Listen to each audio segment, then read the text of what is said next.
Баршаңызға сәлем достар, сіздермен бірге Майра Сауытбекқызы. Бүгінгі видеода жылқыны сою және де бөлшектерге бөлу әдісімен бөлісетін боламын. Достар, міндетті түрде видеоның соңына дейін қараңыздар. Және де мен алдыңғы видеоларымда қазыны оңай айналдыру әдісімен бөліскенмін, және де осы жылқының қарын қартасын тазалап, иісін шығармай тазалау әдісімен бөліскем.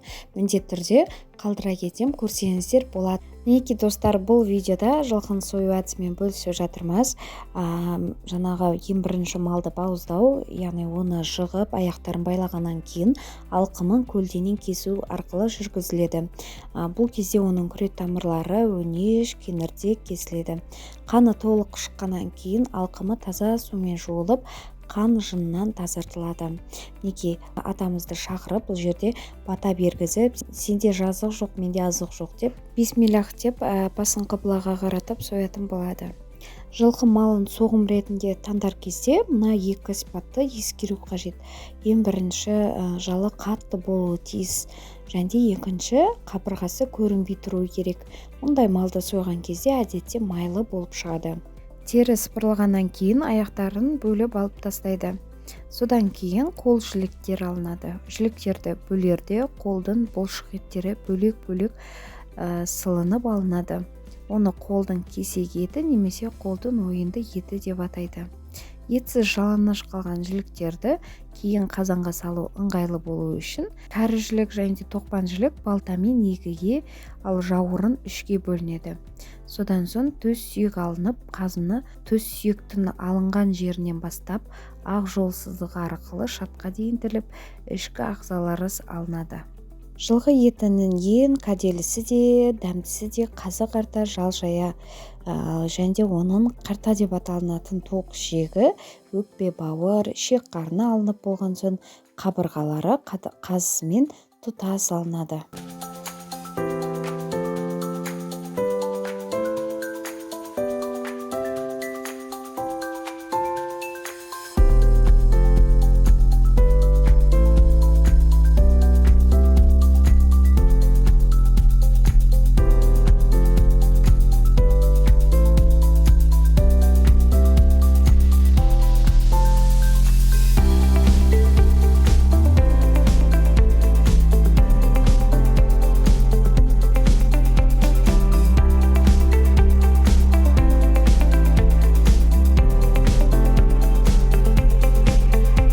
Мойын етінен кесіліп, қуырдаққа беріліп жатыр, яғни үйде қуырдақ жасалынады.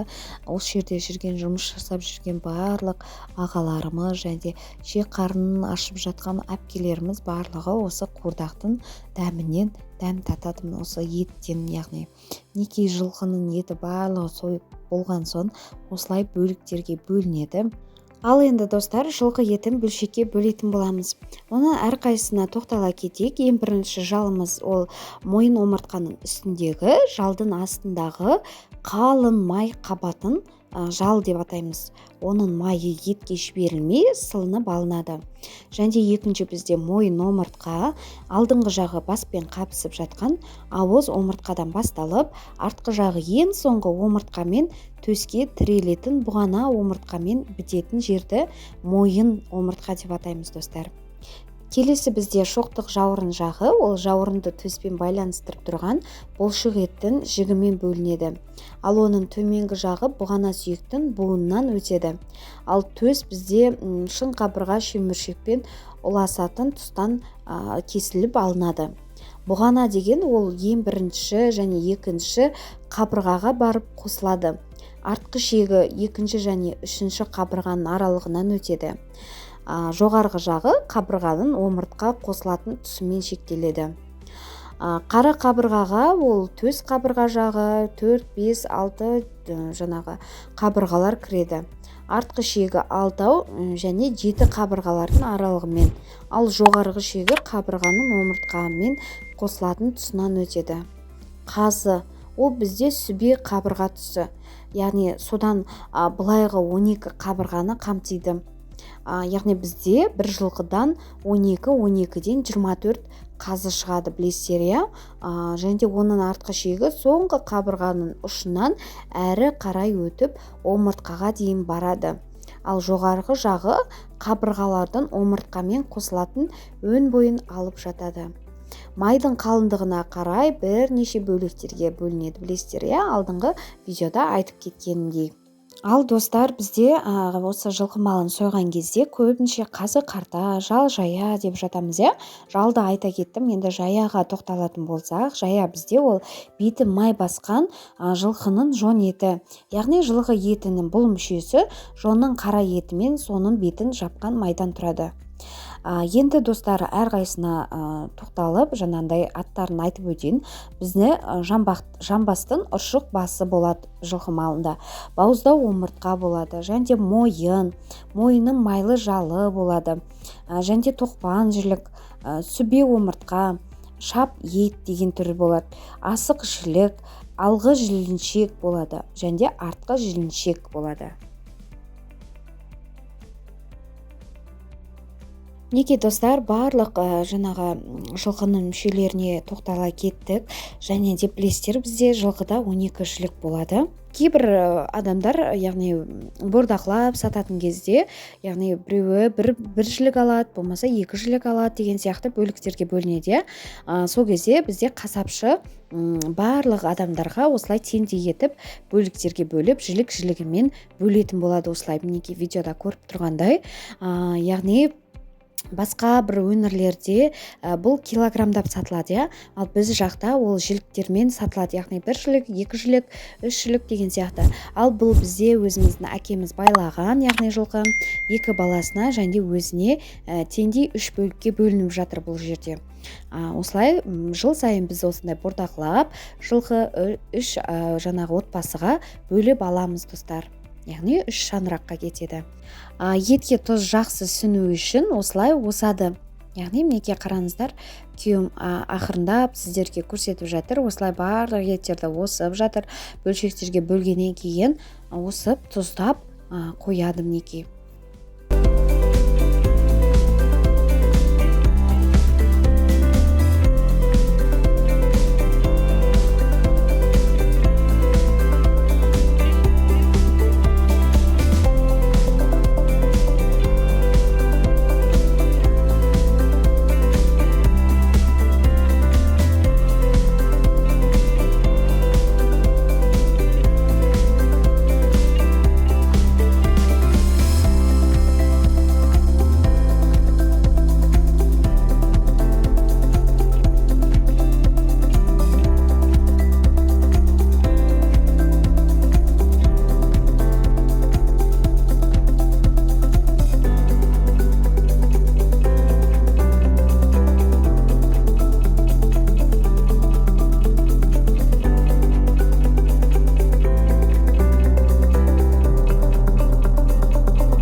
Достар, сойылған жылқының семізіне арық екенін аңғару үшін қасына назар аудару керек. Неге қараңыздар, ертеде біздің бабаларымыз жылқы қасына қарап бармақ, шынтақ, 2 елі, 4 елі, 5 елі, сере деп айтып жатады. Ал бізде бұл жаңа тайдың еті болғандықтан бармақ шықты. Бұл өте жақсы, қараңыздар, майлы осындай бөліктерге бөлінеді. Бұл бізде яғни қабырғасы, жылқының қабырғасы қазы болатын жері бұл. Менде каналымда қазыны айналдыру әдісімен бөліскенмін. Міндетті түрде көре кетсеңіздер болады. Өте жылдам әрі оңай айналдыру әдісімен бөліскем. Неге ағамыз барлығын осындай 12-12-ден, яғни 2 жақты қабырғасынан 24 қазы шығады достар. Осылай бөліп жатырмын, неке көрдіңіздер ғой.